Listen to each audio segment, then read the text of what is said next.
தமிழிலும் தெலுங்கிலும் பிஸியாக நடித்து வருபவர் நடிகை சமந்தா.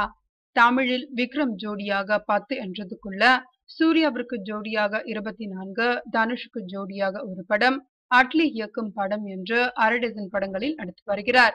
இது தவிர சமீபத்தில் அவர் அளித்த ஒரு பேட்டியில் தான் பயந்த சுபாவம் உடையவர் என்றும், சினிமாவுக்கு வந்த பின்னர் அந்த பயம் போய்விட்டதாகவும் கூறியுள்ளார். இது குறித்து சமந்தா கூறியதாவது: எனது சினிமா வாழ்க்கை நல்லபடியாக போய்கொண்டிருக்கிறதா.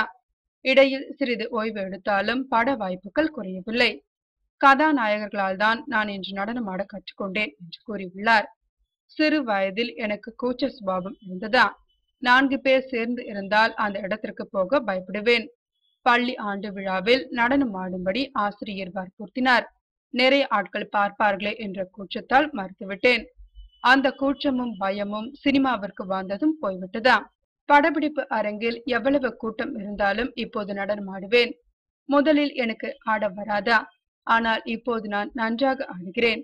அதற்கு காரணம் ஹீரோக்கள் தான்.